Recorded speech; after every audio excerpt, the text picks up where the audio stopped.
वक्रतुंड महाकाय सूर्यकोटी समप्रभ निर्विघ्नं कुरु मे देव सर्वकार्येषु सर्वदा. आपण पातंजल योगसूत्रामधलं 30वं सूत्र पाहतोय. समाधीपदामधलं 30वं सूत्र पाहतोय.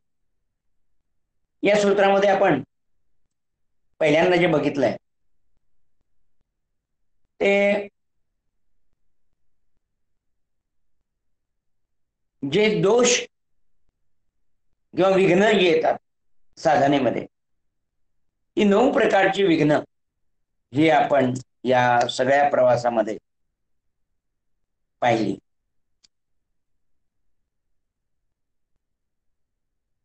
ही जी 9 विघ्न आहेत त्यांचा आपण विचार करतो त्यावेळी ही जी विघ्न आहेत सगळी, ती त्याच्यातलं पहिलं आहे व्याधी, दुसरं आहे अकर्मण्यता, तिसरं आहे संशय, चौथा आहे प्रमाद, पाचवं आहे आलस्य,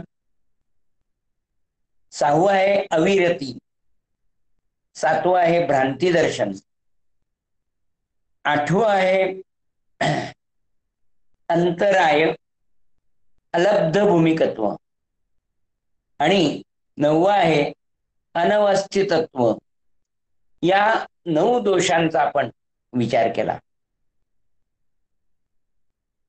ही विघ्ने समाधीच्या प्रवासामध्ये योगातल्या जे आपल्याला प्राप्त करायचं आहे,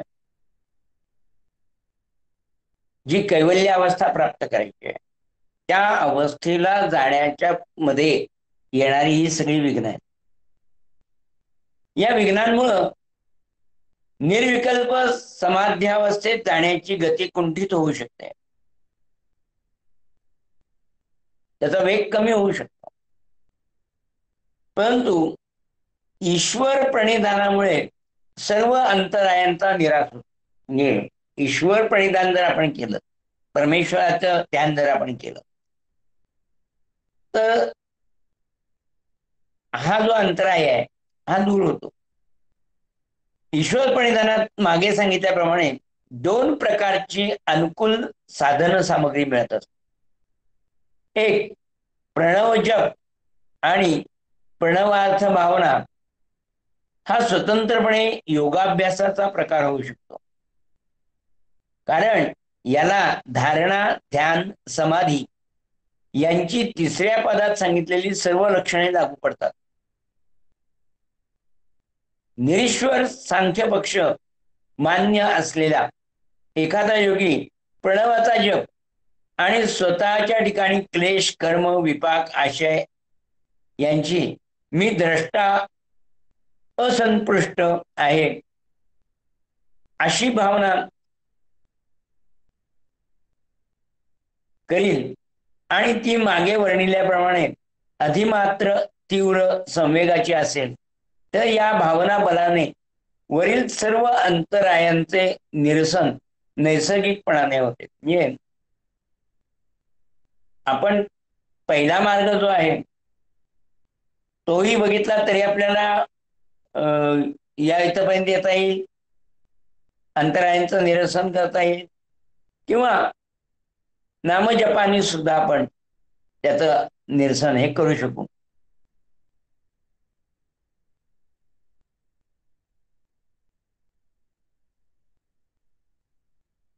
योग विषयक उत्कट भावना होणे हा सत्वगुणाचा उत्कर्ष आहे.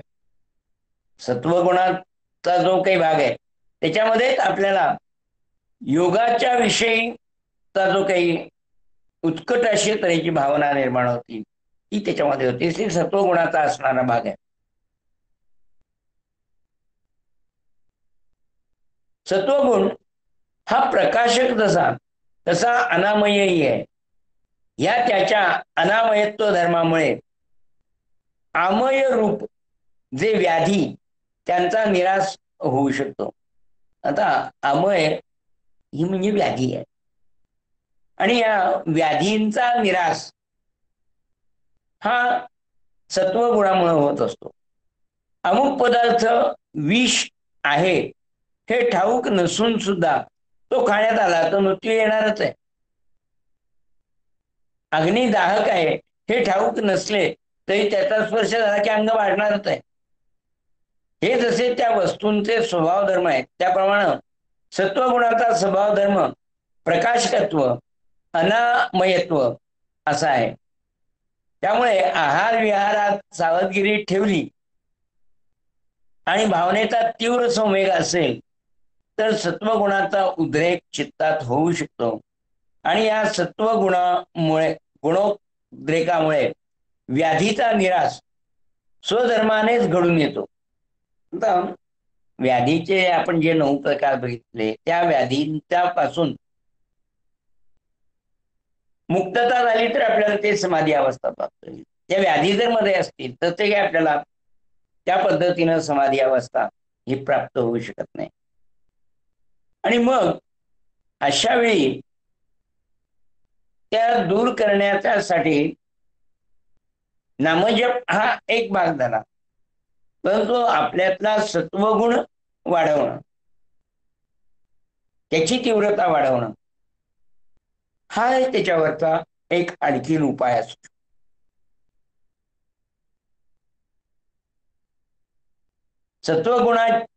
गुणाच्या उद्रेकामुळं व्याधींचा निराश स्वभाव धर्मानेच घडून येतो. अर्थात अशाच कारणाने स्नेहात संशय प्रमाद आलस्य या अंतरायांना योग्याच्या चित्तात थारा मिळत नाही. जेव्हा एखादा योगी असतो त्याच्या चित्तामध्ये या गोष्टींना थारा मिळत नाही. कुठले त्या स्नात संशय प्रमाद आणि आलस्य यांना थारा मिळत नाही आणि अविरती भ्रांती दर्शन अलब्ध भूमिकत्व अनवस्थितत्व हे अंतराय क्वचित प्रसंगी उत्पन्न होतात.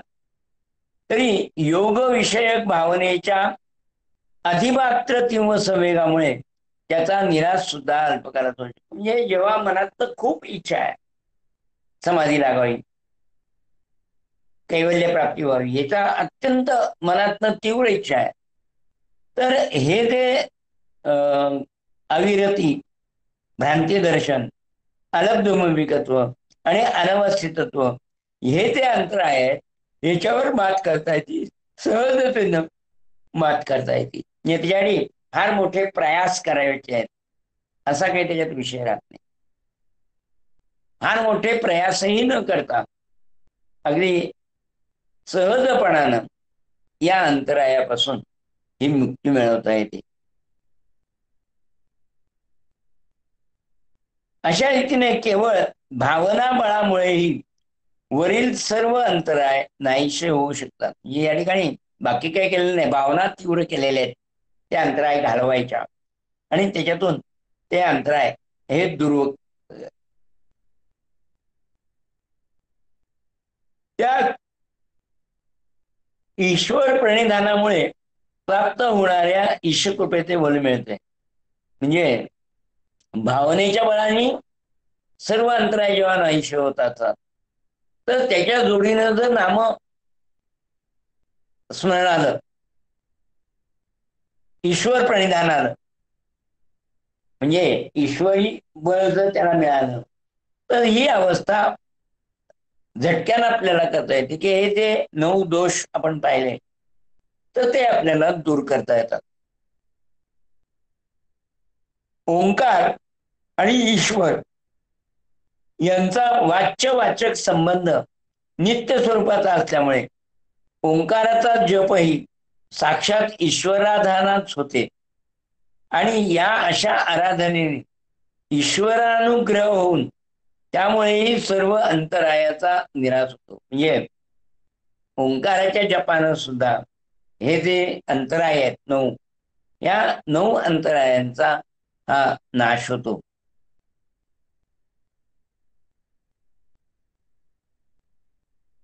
अशा रीतीने भावनेचं बल ईश्वर कृपेचे बल या दोहोंच्या अनुकूलतेने निर्विकल्प समाधीचा लाभ साधकास होतो. आता हे जे सगळं चाललेलं होतं, आपण पहिल्यांदा जे करत होतो प्रयत्न सुरुवातीला, तर त्या प्रयत्नांमध्ये ईश्वराचा विचार आपण केलेला नव्हता. ईश्वर प्रणिधान आपण बघत नव्हतो. तर आपल्या प्रयत्नांच्या माध्यमातून आपण त्या अवस्था प्राप्त करण्याचा प्रयत्न करतो. परंतु जमीन हातानं खणून एखादे शेत आपण तयार करायचं म्हटलं तर आपल्या हातांना काही मर्यादा आहे आणि आपल्या श्रमांनाही काही मर्यादा आहे. मग आपण फार मोठं शेत काही हातानं नांगरू शकत नाही किंवा कुदळ घेऊन आम्ही संपूर्ण शेत 1 एकर 2 एकर हे काही त्या पद्धतीनं करू शकत नाही. मग आम्ही काय करू शकतो? मग आपल्याला काय करता येतं? तर आपण नांगर घेतो, म्हणजे एक साधन घेतो की ज्या साधनानं ते काम हलकं होईल, वेगात होईल, जास्त होईल, असं एक साधन घेतो. आता हल्लीचा जमाना आहे, तुम्ही म्हणाल मग नांगरापेक्षा आम्ही ज्या नांगराला जोडायला बैलाच्या ऐवजी ट्रॅक्टर लावतो, तर आणखीन भरभर काम होईल, आणखीन जास्त काम होईल. तर या ठिकाणी तसाच विचार थोडाफार हा केला जातो की नुसती समाधी आम्ही गाठायला जाणार, त्यापेक्षा जर नामस्मरणाचा त्याच्यात वापर केला तर ते काम जरा सहज शक्य होईल, लवकर शक्य होईल. अशा तऱ्हेचा तो विचार किंवा अशा तऱ्हेची ती संकल्पना आहे. ही ईश्वर प्रणिधान केलं, ओंकाराचा जप केला तर ती जी समाधी अवस्था पाहिजे, निर्विकल्प समाधी अवस्था पाहिजे, ती आम्हाला जास्त लवकर प्राप्त होईल, अशा तऱ्हेचा विचार आहे. या सगळ्या विवेचनातून आपले जे साधक आहेत, ज्यांची बुद्धी आता सूक्ष्म झालेली आहे, त्यांच्या लक्षात आलं असेल की केवळ योगाभ्यास हा निर्गुणोपासनेत समाविष्ट होत नसून ईश्वर प्रणिधान सगुणोपासनेत येते. आत्मसाक्षात्कार निर्विकल्प समाधीद्वाराच होत असतो. हा निर्विकल्प समाधी साधण्याचा पौरुष पराक्रमाचा मार्ग म्हणजे अष्टांग योगाचा मार्ग आहे. आपल्या सामर्थ्यावर विसंबून अष्टांग योगाच्या अनुष्ठानाने निर्विकल्प समाधी साध्य करून घेता येते. हे अधिक पराक्रमाचं आहे, पण ते अधिक अवघड आहे. म्हणजे आपण ज्या पद्धतीनं निर्विकल्प समाधीचा विचार करत होतो, ते पहिल्यांदा ईश्वराचा प्रणिधान हा विषय नव्हता. तर आपल्या प्रयत्नाने, आपल्या साधनेनं, आपल्या अभ्यासानं आपण ती अवस्था गाठायचा प्रयत्न करतो. परंतु त्यासाठी लागणारा वेळ, त्यासाठी लागणारी तपस्या, त्यासाठी लागणारा अभ्यास, त्यासाठी लागणारे कष्ट, या सगळ्यांचा विचार केला असता जर त्याला काही दुसऱ्या गोष्टींची म्हणजे अवजारांची जर जोड दिली तर ते काम आणखीन चांगल्या रीतीनं आणि आणखीन लवकर हे होऊ शकतं. म्हणजे आपण त्याच्या फळाच्या दृष्टीने जर बघायचं तर सगुणोपासना, निर्गुणोपासना ही दोन्ही साधने सारखीच आहेत. कारण कोणत्याही मार्गाने गेलं तरी अंतिम फल एकच आहे. मात्र सगुणोपासनेत मुमुक्षाला, प्रयत्नाला ईशकृपेची जोड मिळते. तो मार्ग पौरुष प्रयत्न आणि पराक्रम यांच्या दृष्टीने जरी कमीसा दिसला तरी फळाच्या दृष्टीने तो निर्गुण उपासनेच्या अगदी समान योग्यतेचा आहे. ही गोष्ट लक्षात घेणं आवश्यक आहे. की बऱ्याच जणांना वाटतं की प्रयत्नाने मिळते ना आम्हाला, पण प्रयत्नाने जेव्हा आम्हाला ती अवस्था प्राप्त करता येते त्यावेळी त्याला लागणारे प्रयास, त्याला लागणारा काळ हा खूप जास्त आहे. मग आम्ही काय करू शकतो, तर आम्ही त्याला काही साधनं ही वापरू शकतो. म्हणजे आजकाल या ओशो आश्रमाकडून किंवा बौद्ध परंपरेकडून ध्यानाच्या काही कॅसेट्स, मग त्याच्यामध्ये कधी संगीताचा वापर केलेला असतो, कधी वाद्यांचा वापर केलेला असतो, कधी ओमचा वापर केलेला असतो, कधी विशिष्ट अशा प्रार्थनांचा वापर केलेला असतो. तर या अनेक मार्गांनी ती जी समाधी अवस्था आहे ती मिळवण्याचा प्रयत्न हा केला गेलेला असतो. मात्र या सगळ्या गोष्टी ही साधन आहे, ते साध्य नाही, हे लक्षात ठेवणं आवश्यक आहे. ते साधन आहे आणि एक साधन नाही मिळालं तर दुसरं साधन आपण वापरू शकतो, दुसरं नाही मिळालं तर तिसरं साधन वापरू शकतो, पण ते ध्येय नाही आहे. हे जेव्हा आपल्या लक्षात येतं त्यावेळी आपल्याला या बाकी उपायांचा, मग जप साधनेचा, या गोष्टींचा तुम्हाला उपयोग करून घेता येतो.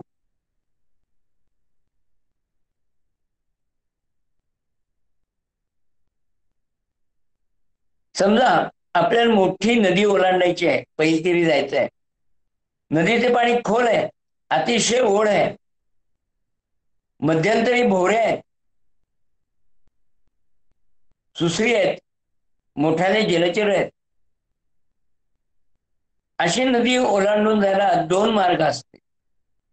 एक आपल्या बाहुबलावर आणि पोहण्याच्या कौशल्यावर विसंबून नदीत पलीकडच्या तीरास पोहोचता येते, आणि दुसरं म्हणजे सर्व भार आपण नावाड्यावर टाकायचा आणि त्याच्या नावेच्या साह्याने पैलतीर गाठायचे, हा दुसरा मार्ग. दोन्ही मार्गाने गेले तरी अंतिम फल म्हणजे पैलतीर गाठणे हे एकच आहे. तेव्हा फळाच्या दृष्टीने दोन्ही मार्ग तुल्य बोलत आहेत, तथापि या दोन मार्गांची स्वरूप भिन्न आहे. पहिला मार्ग पराक्रमाचा आहे, तशाच तर धोक्याचा पण आहे. दुसरा मार्ग बिनधोक्याचा पण पराक्रमहीन आहे. स्वभाव भेदाने कोणाला पहिला रुचेल तर कोणाला दुसरा. योगाभ्यासात प्रवृत्त झालेल्या साधकाचा विशेष भर नदीतून पोहून जाऊ इच्छिणाऱ्या माणसाप्रमाणे पौरुष प्रयत्नावर असतो. कारण बऱ्याच जणांना त्याच्यातून स्वकष्टाने पुढे जायचं असतं, साधनेतून अभ्यासातून पुढे जायचं असतं. परंतु काही लोकांना घाई झालेली असते आणि मग ते शॉर्टकटचा वापर हा त्याच्यासाठी करत असतात.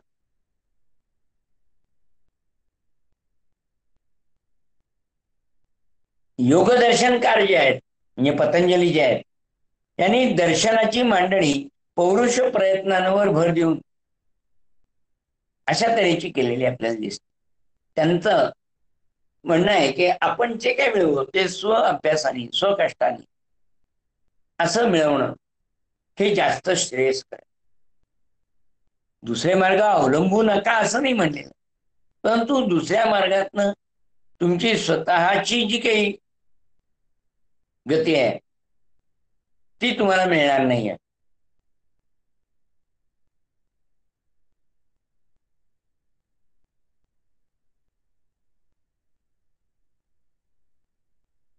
ईश्वर प्रणिधान या मार्गाने पण आपल्याला तीच अवस्था प्राप्त होणार आहे. 23व्या सूत्रात ईश्वर प्रणिधान या मार्गानेही समाधीला उत्पन्न होतो हे आपण पाहिलेलं आहे. त्या सूत्रात सांगितलेले आणि ईश्वर प्रणिधानाचा विषय पूर्ण करण्यासाठी 31व्या सूत्राचे विवेचन केलेले आहे. म्हणजे आता पुढचं जे सूत्र आहे त्याचा ईश्वर प्रणिधानाचा विचार आपण करणार आहोत.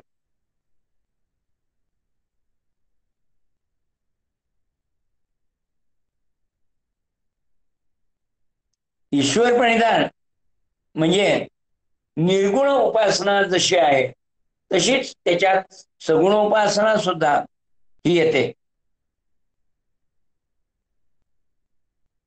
आणि मग या ठिकाणी योगदर्शन काळाने सगुण आणि निर्गुण अशा दोन्ही उपासनांचा एक संयोग साधलेला आहे. सगुण उपासना आणि निर्गुण उपासना यांचा एक संयोग या पातंजली योग सूत्रांनी हा दाखवलेला आहे.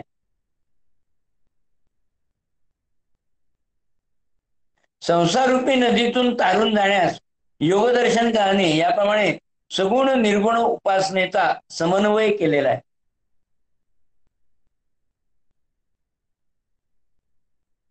त्यामुळं दोन्ही प्रकारचे जे साधक आहेत ते आपापला मार्ग न सोडता दुसऱ्या मार्गाचा लाभ घेऊन सुद्धा समाधी अवस्थेपर्यंत जाऊ शकतात. साधक निरीश्वर सांख्य पंथाचा असला तरी तो प्रणव जप व प्रणवार्थ भावना करील तर त्यात धारणा ध्यान समाधी या तीनही अंतर्भूत होत असल्याने त्याचा योगाभ्यास घडतो. पण यात प्रणवोपासना म्हणजे प्रणवाच्या ईश्वर उपासना घडत असल्याचे ईश्वरकृपेचे साह्य त्याला मिळाल्यामुळं त्याला अन्न मागता मिळते आणि त्या योगाने त्याच्या मार्गात उत्पन्न होणाऱ्या अंतरायांचा अभाव होतो. म्हणजे प्रयत्न मार्ग, अभ्यास मार्ग आणि त्याच्या जोडीने सगुण उपासना निर्गुण उपासना असा सगळा एकत्र विषय केला तर त्याच्या जे अडथळे त्याच्यातले जे अंतराय या अंतरायांमधून आपल्याला तो बाहेर पडलेला तो योगी त्या याच्यातून बाहेर आलेला आपण पाहू शकतो.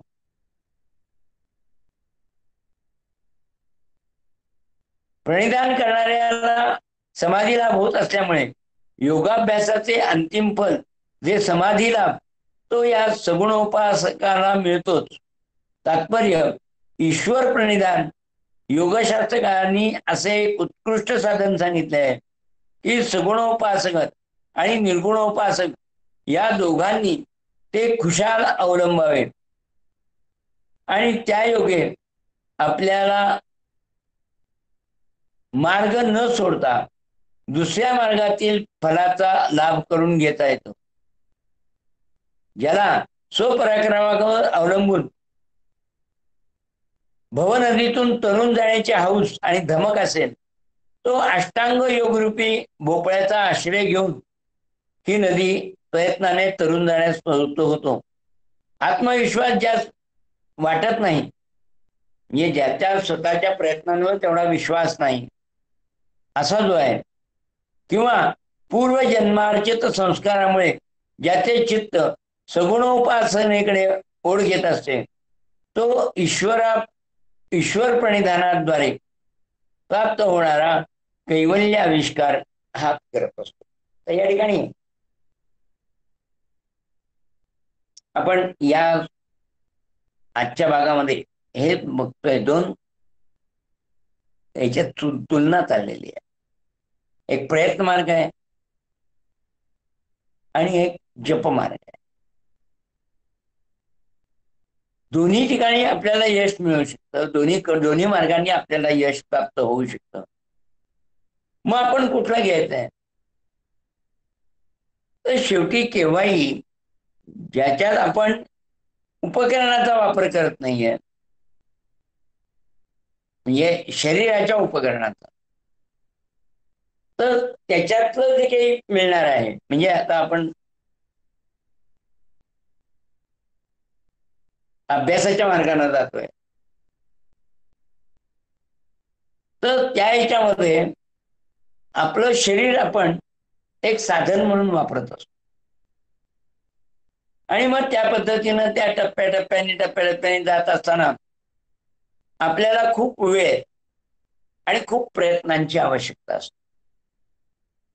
परंतु जेव्हा आपण नामाचा विचार करतोय त्यावेळी त्यातले श्रम हे कमी व्हायला सुरुवात होते.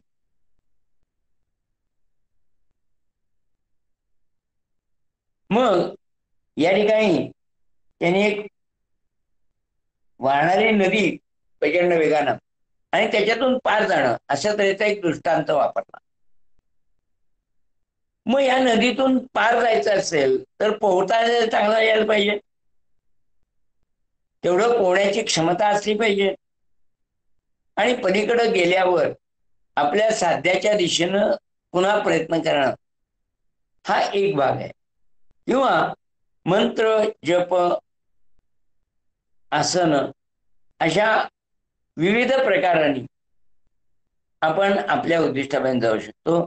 पण याच्याशिवायही नामजपासारखं एक जे साधन आहे, नामजपासारखी जी एक गोष्ट आहे की जी आपल्याला याच्यातून पार जायला, जसं पोहणाऱ्याला भोपळा किंवा डबा बांधतात की त्याला तरंगायला मदत होईल, मग पुढे जायचं त्याला प्रयत्न करता येईल, परंतु तो पाण्यावर तरंगणं आवश्यक आहे. तसं या भवसागरात तरून जायला हा नामजपरूपी जो भोपळा आहे तो आपल्याला मदत करत असतो. अशा तऱ्हेची ही संकल्पना, अशा तऱ्हेची ही कल्पना या ठिकाणी सांगितलेली आहे.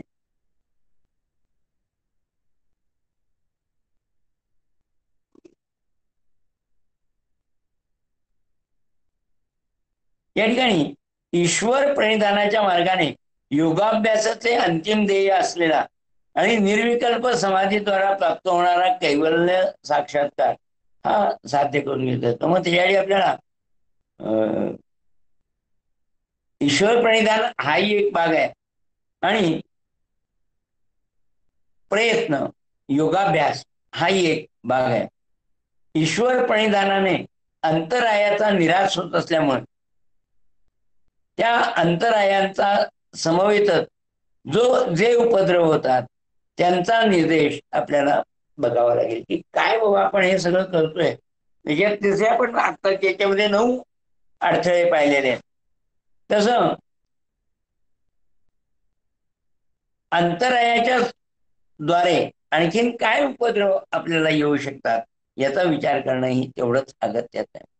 मात्र आज हे सूत्र संपवताना मला एवढंच सांगायचं आहे की साधनेसाठी आपल्याला 2 मार्ग आता उपलब्ध झालेले आहेत. एक अभ्यास मार्गानं, योग मार्गानं, आसन प्राणायाम वगैरे मार्गाने आपण त्या क्षेत्रामध्ये प्रगती करू शकतो. म्हणजे कैवल्य प्राप्तीच्या क्षेत्रामध्ये आपण प्रगती करू शकतो. किंवा नामजप साधना अशा पद्धतीने पण आपण हा मार्ग चांगल्या रीतीने चोखाळू शकतो. माझ्या मते हे 30वं सूत्र आपल्या चांगलं लक्षात आलं असावं. आपण या ठिकाणी आज 30व्या सूत्रामध्ये थांबणार आहोत. नंतर आपण पुढचं सूत्र पाहू शकतो. धन्यवाद. ओम सहना भवतु सहनौ भुनक्तु सह वीर्यं करवावहै तेजस्विनावधीतमस्तु मा विद्विषावहै. ओम शांती शांती शांति. ओम पूर्णमदः पूर्णमिदं पूर्णात् पूर्णमुदच्यते पूर्णस्य पूर्णमादाय पूर्णमेवावशिष्यते. ओम शांति शांति शांति.